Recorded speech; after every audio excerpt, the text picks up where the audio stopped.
Hello friends, my name is Leigh and I make videos about photography as an art and as a lifestyle. The Summer Olympics are only a couple months away, and you know what that means. Action photography.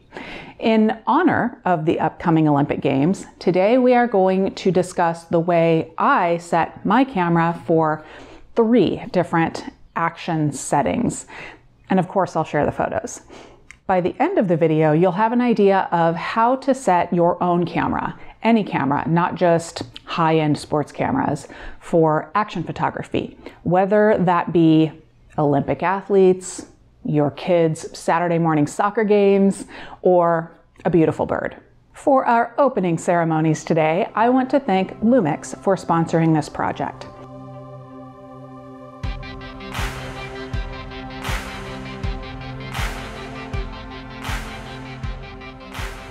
For the photos that you will see today, I am using my LUMIX S5II and a few different L-mount lenses.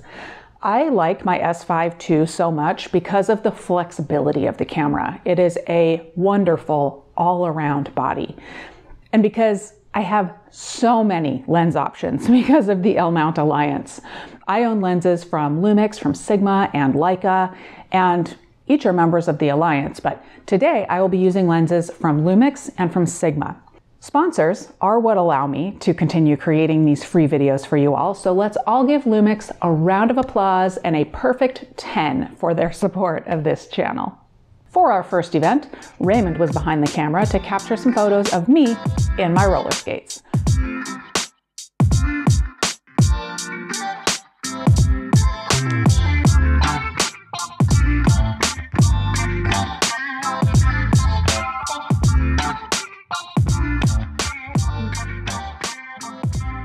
Is roller skating a part of the Summer Olympics? No, but this is the Camera Olympics, so it's happening.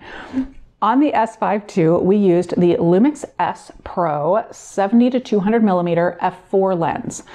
Later in this video, I'll discuss why we chose to purchase the 70-200mm f4 rather than the 70-200mm f2.8 lens. In this shoot, 70-200mm would give Raymond the flexibility to zoom in and out as I move around the space, as well as to change up composition. For settings, Raymond used aperture priority to keep the aperture the widest possible, f4, for most of the shots.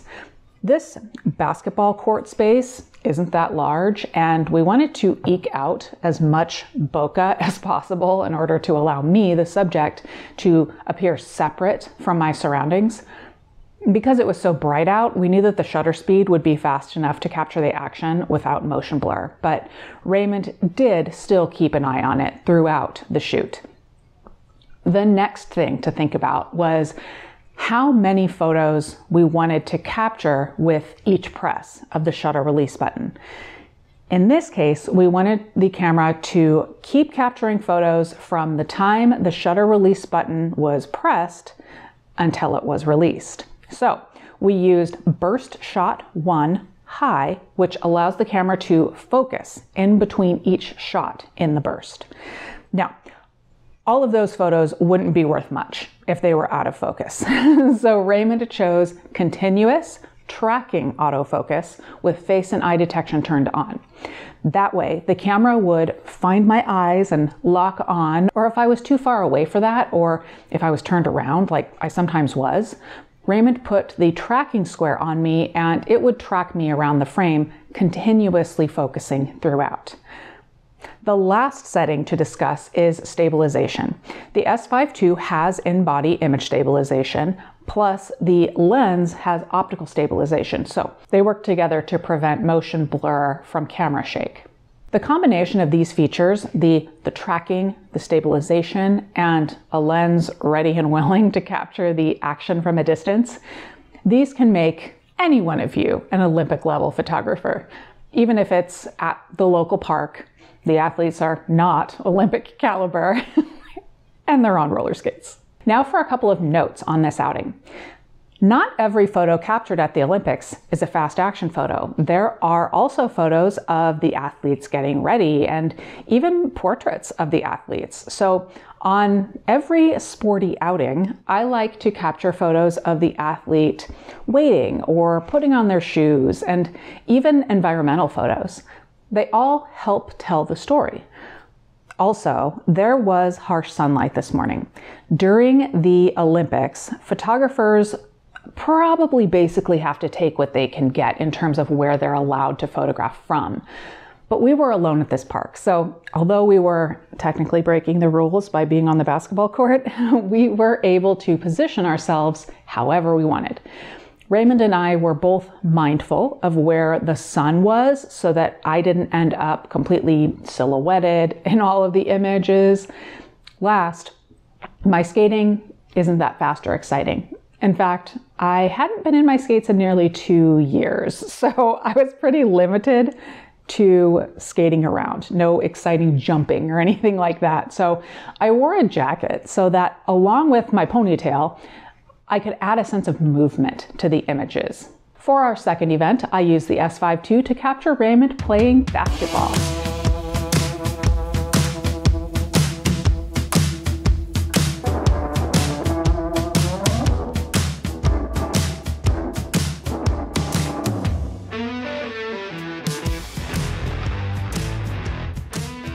And basketball is an Olympic event, so it was time to step up my game as the photographer, and for Raymond to dust off his self-described questionable basketball skills. Overall, this is a similar situation to our roller skating event, but I was behind the camera this time, and I prefer my settings slightly different than Raymond. I used a few lenses for this outing, the LUMIX 70-200mm f4 and 2 Sigma prime lenses, 50mm f1.2 DGD and art and 85mm f1.4 DGD and art. Surprising? I know many of you would think that the 70-200 is the only lens for sports photography, but that's not true. I love prime lenses, and I love these Sigma art lenses. They're amazing. Also, I really wanted Raymond to be isolated within the photos. There was quite a bit of space around the court, but I didn't want the cars in the parking lot or the nearby playground equipment to have a chance of pulling the attention away from Raymond, especially on the wider shots. So I used f1.4 or thereabouts to achieve the most bokeh that I could. I was using aperture priority. There was so much light that the shutter speed was in the thousandths of a second. But then for focus, I used continuous autofocus with face and eye detection, and I used full area autofocus, where the camera looks across the entire frame and finds the subject to focus on. So as I panned around the court, following Raymond's moves, the camera was continuously focusing on him. We were lucky to be the only ones at the court, so he ran around dribbling and shooting baskets, and I moved around the court and changed lenses every so often. And for our third and final event, wildlife, I went out for a sunrise to find and photograph some critters.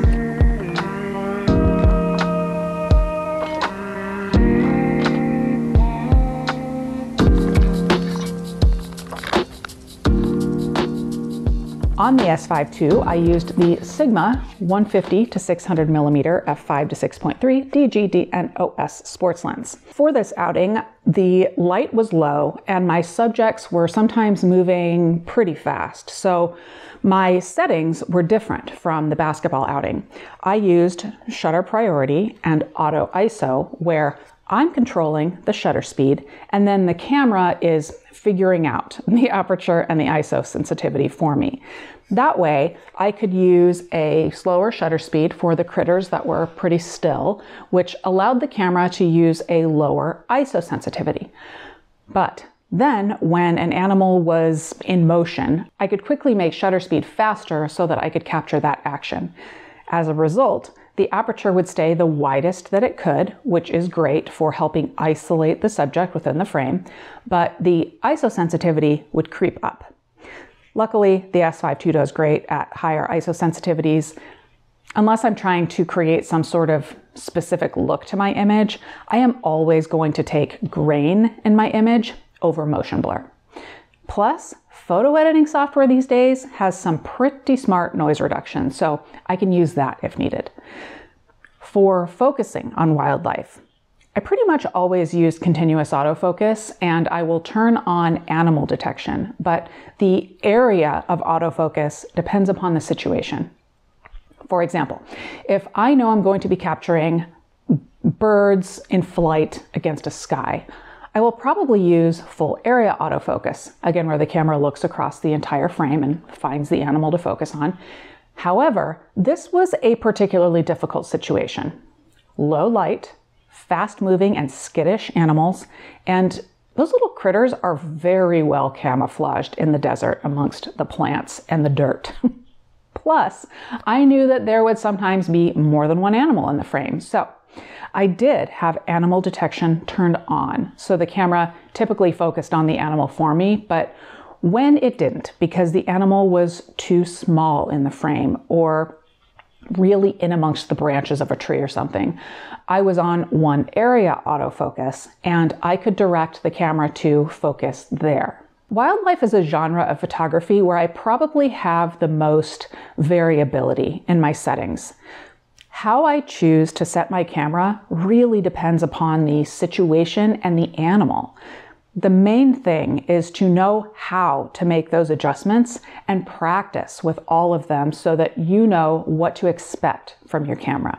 And for our closing ceremonies today, let's talk about some best practices when capturing action photos.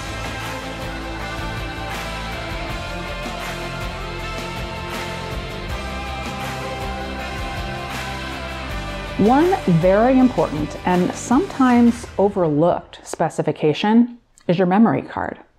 When capturing fast action, where you are using your camera's top frames per second option, you want to make sure that your memory card is fast enough to record all of those images, as well as large enough capacity to store them.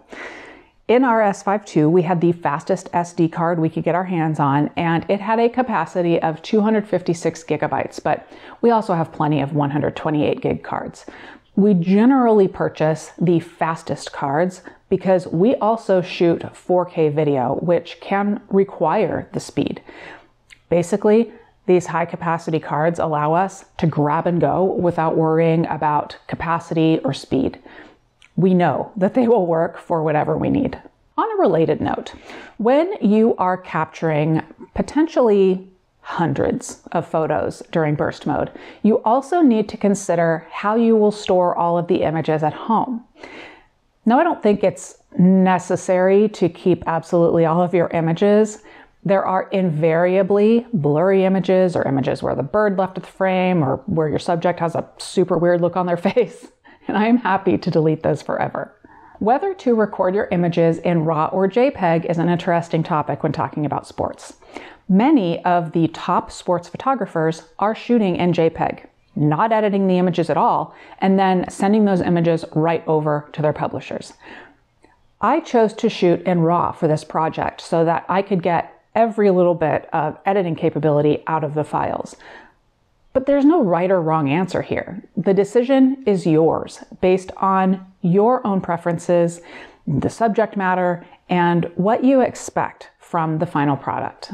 Last, I said I would come back to why Raymond and I purchased the LUMIX S Pro 70-200mm f4 lens instead of the sporty standard, the 70-200 f2.8 lens.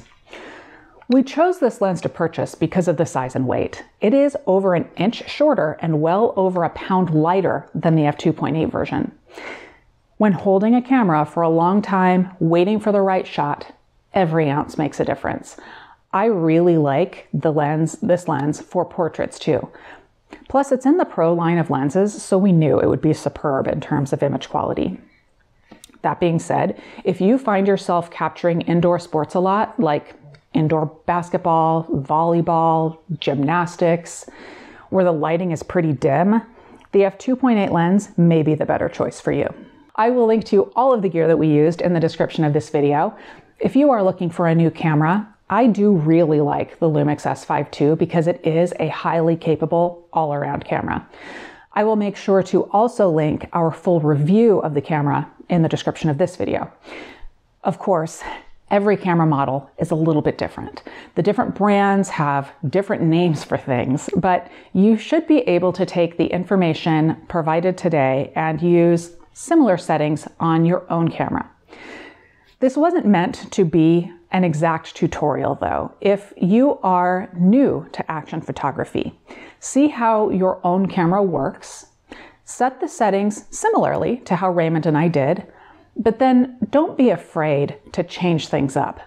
Every photographer prefers something just a little bit different, or sometimes a lot different. And knowing your camera and practicing with it and knowing what to expect from it will lead you to Olympic levels of success. Okay, maybe not the actual Olympics, but you know what I mean. As usual, I want to hear from you. What do you use for action photography and what kinds of settings do you use? Thank you to LUMIX for sponsoring this project, and thank you for watching.